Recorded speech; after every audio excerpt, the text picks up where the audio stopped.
అందరికీ నమస్కారం. ఇవాళ మనతో ప్రముఖ ఆధ్యాత్మికవేత్త జ్యోతిష్య వాస్తు పండితులు బ్రహ్మశ్రీ ఉమామహేశ్వర గారు మనతో ఉన్నారు. వారితో మాట్లాడదాం. గురుగారు నమస్కారం. గురుగారు, ఈ తల్లిదండ్రులకు కర్మకాండలు అనేవి కొడుకు మాత్రమే ఎందుకు చేయాలి? ప్రత్యేకంగా ఉన్న కారణాలు ఏమైనా ఉన్నాయా? కాస్త వివరించండి. తల్లి, తండ్రి, గురువు, దైవం, వీటికి ఒక ప్రత్యేకమైన స్థానాలు ఉన్నాయి, ప్రత్యేకమైనటువంటి గుర్తింపులు ఉన్నాయి. తల్లికి చిన్న కొడుకు చేత కర్మ చేయించుతారు, తండ్రికి పెద్ద కుమారుడి చేత కర్మ చేపిస్తారు. లేదు, ఒకడే కుమారుడు ఉన్నాడు, తల్లికి తండ్రి వాడే కర్మ చేసే పరిస్థితి వస్తుంది. అలాగే ఈ కర్మ విధానాన్ని మొట్టమొదటిగా ఎవరు చేశారు, ఎక్కడ జరిగింది అనేది వస్తుంది. ఈ యొక్క దహనకాండ అనేది విశ్వామిత్రుడు త్రిశంక స్వర్గము అనేది నిర్మించాడు. ఆ యొక్క స్వర్గ విధానం నుంచి కొన్ని స్టోరీలు ఉంటాయి. అప్పుడు ఆ విధానంలోని ఈశ్వరతత్వంలో తీసుకుంటే మొట్టమొదటిగా దహనమైనది మన్మధుడు. మన్మథ విధానం కాడి నుంచి వచ్చింది. ఆ తర్వాత భూలోకంలో జనులు జన్మించారు, ఆ తర్వాత మానవులు వచ్చారు. వీళ్ళని ఏం చేయాలరా బాబు, పుట్టినవాడు సత్తానే ఉంటాడు కదా. పూర్వకాలంలో అందరం తీసుకెళ్ళి సముద్రంలో పారేసేవారు. ఇలా కాదు, దీనికి ఒక విధానం ఉండాలి అని ఆలోచించారు. ఆది మానవులు ఉండేది విధానంలో సముద్రంలో పారేసేవారు, లేదా కొంతమంది నరమాంస పక్షులు వాళ్ళే తినేసేవారు. అది కాదు, దీనికి ఒక విధానాన్ని కనిపెట్టాలని చెప్పేసి హరిశ్చంద్ర కాలంలో హరిశ్చంద్ర ఘాట్ అని చెప్పేసి కాశీనగర్లో పెట్టి అక్కడి నుంచి ఈ యొక్క శవాలన్నిటినీ దహన కార్యం చేయాలి. దహనం చేయాలంటే దహనం చేయడానికి అర్హత ఎవరికి? చనిపోయాడు, దహనం చేసే అర్హత ఎవరికి ఉంది? కుమారుల్లో పెద్ద కుమారుడికి ఉండాలి. తండ్రి తర్వాత తండ్రి అంతటి వాడు ఎవరు? పెద్ద కొడుకు. అతనికి ఇచ్చారు. తల్లికి ఎంతమంది సంతానం ఉన్నా తల్లిదండ్రుల్లో పెద్ద కొడుకు మీద తండ్రికి ఎక్కువ ప్రేమ ఉంటుంది, తల్లికి చిన్న కొడుకు మీద ప్రేమ ఉంటుంది. ఇక్కడ కుంతీదేవిని తీసుకుందాం. పంచపాండవులు 5, నకులు సహదేవుళ్ళు, సహదేవుడు ఆఖరివాడు. ఆఖరివాడైతే వీళ్ళకి కర్మానుసారంగా ఎక్కడికి అరణ్యవాసానికి వెళ్ళవలసి వచ్చింది. కుంతీదేవి వెళ్ళటం లేదు, ద్రౌపది వెళ్తుంది. ద్రౌపదీదేవి చెప్తుందట, అమ్మ ఆ సహదేవుడు ఉన్నాడు కదా, పసిగుడ్డు, వాడేమీ చేయలేడు, వాడేమీ తినలేడు, వాడికి ఏం చెప్పినా తెలీదు, జాగ్రత్తగా చూసుకో అమ్మా అని చెప్పింది. అప్పుడు వయసు ఎంత? సహదేవుడి వయసు 45 ఏళ్ళు. వీడు పసిగుడ్డు. 45 సంవత్సరాల వయసు ఉన్నవాడు పసిగుడ్డు అలాగేయడు. తల్లి ప్రేమది ఇక్కడ మనం తెలుసుకోవాలంటే తల్లి ప్రేమ. అది 45 సంవత్సరాలు రాని 50 సంవత్సరాలు వచ్చినా ఆడు చిన్న పిల్లోడమ్మా, ఆడికి ఏమీ తెలియదు, అన్ని దగ్గర నువ్వే చూసుకోవాలి. ఈ ద్రౌపది వయసు ఎంత అప్పుడు? 18-20, అది 45. ఇలా ఉంటుంది అన్నమాట తల్లి ప్రేమ అంటే.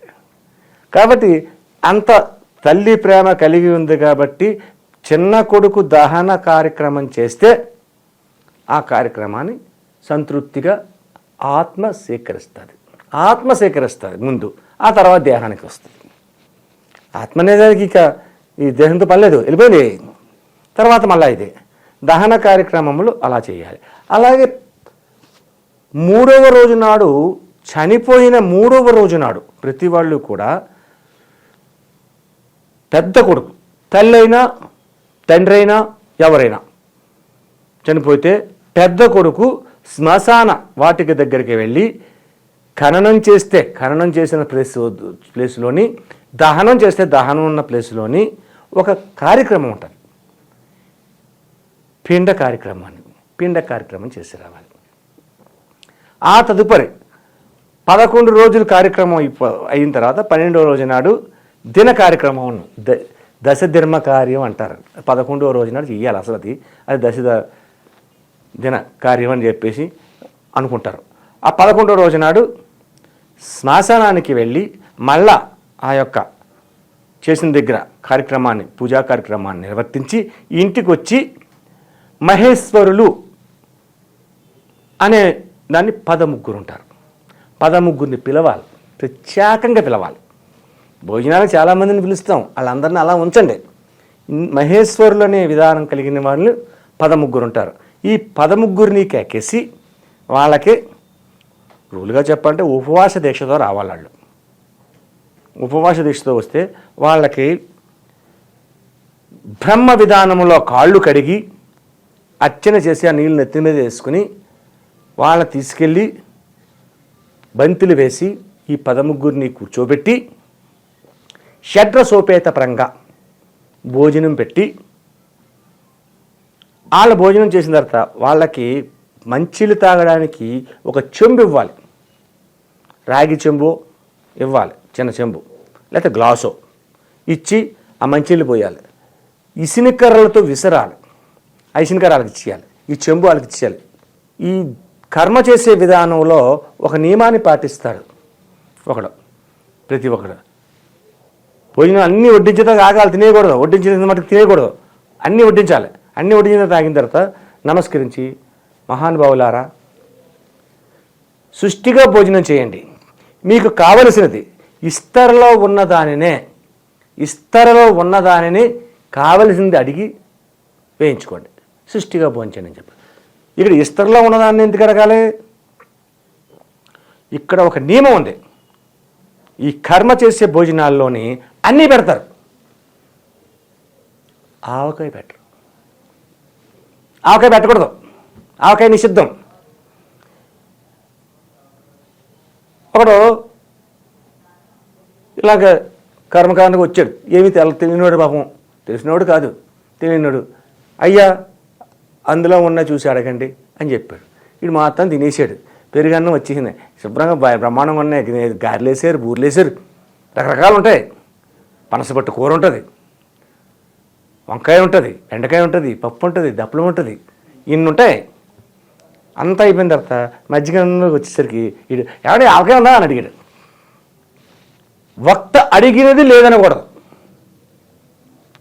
మహేశ్వరులకు భోజనం పెట్టింది అడిగినది లేదనకూడదు. వీడు ఇంట్లో ఉంది ఆవకాయ లేదంటే అనకూడదు. చచ్చినట్టు తీసుకొచ్చి గరిడితో వడ్డించాడు. అటు భోజనం చేసాడు, వెళ్ళిపోయాడు. ఇక్కడ ఉన్న వాళ్ళందరూ ఆశ్చర్యపోయారు. ఎప్పుడైతే ఆవకాయ వడ్డించారో నువ్వు చేసింది నిష్కర్మ పని అయిపోయింది, మళ్ళీ చేయాలి. తప్పు అయిపోయిందని చెప్పేసి మళ్ళా బుద్ధి తెచ్చుకుని లెంపలేసుకుని దానికి ప్రక్షాళన చేసి మరుసటి రోజు మరల చేస్తారు, మళ్ళీ పెట్టాలి. ఈ కార్యక్రమం అంతా మామూలే ఆవకడినది. కాబట్టి ఇంత నిశితంగా ఉండేది ఈ యొక్క దశ కర్మ దినభోజనం పెట్టాలి. ఇది అయిపోయింది. ఇక ప్రతి సంవత్సరం కూడా ఆ మనిషిని కాకేసి పెట్టాలి. కాబట్టి తల్లిదండ్రులు చనిపోతే దిన కార్యక్రమం ఎవరు చెయ్యాలి అన్నదానికంటే దిన కార్యక్రమ విధానాన్ని సన్మార్గంగా సంకుచితంగా నిసంకుచితంగా ఆలోచించి పెద్దలు చెప్పిన శాస్త్ర ధర్మాన్ని అనుసరించి ఆచరించి చేయాలి. ఇలా చేస్తే సరిపోతుంది. అంతేగాని తల్లి పోతే కూతురు వచ్చి చేయొచ్చా, లేదంటే చెల్లి వచ్చి చేసేచ్చా, చెల్లెలు చేయొచ్చా? ఈ రోజుల్లో మనం తెలంగాణలో తీసుకుందాం. మన తెలంగాణలోని ఎవరైనా చనిపోతే శ్మశానానికి ఆడవాళ్ళు వెళ్ళిపోతారు, వెళ్ళకూడదు. కొన్ని శాస్త్రాలు చెప్తుంటే అక్కడ శాస్త్రం వేరు, ఇక్కడ శాస్త్రం వేరు. ఆడవాళ్ళు మనిషి చనిపోతే గడప దాకా భార్య, గడప దాకేనే, గడప దాటి రావడానికి భార్యకి అధికారం లేదు. భర్త చనిపోతే కాటి దాకా కొడుకు, కాటిని మించి రాడు. ఇంకా కాటిగా నుంచి అక్కడి నుంచి ఏమైందంటే ఎవరికి తెలదు. కాబట్టి ఇప్పుడేముంది, ఇదివరకు శవాన్ని పాడి కట్టి భుజాన్ని పెట్టి 4 వ్యక్తులు మోసుకెళ్ళేవారు. ఇప్పుడు మహాప్రస్థాన రథం, శవయాత్ర రథం అని ఒక వ్యానం, ఆ వ్యాన్లో మధ్యలో ఒక స్ట్రెచ్చర్, ఆ స్ట్రెచ్చర్ మీద శవాన్ని పెడతారు, ఆ చుట్టూ జనాలు కూర్చుంటారు, కబుర్లు చెప్పుకుంటున్నారు. ఎంచక్కన కబుర్లు చెప్పుకుంటున్నారు. అయితే 2 అప్పుడు ఇక్కడ కొడుతున్నారు, లేకపోతే లేదు, అక్కడ వెళ్ళిపోతున్నారు, తీసేస్తున్నారు. ఎలక్ట్రికల్ శ్మశానం, అందులో గంటేస్తున్నారు.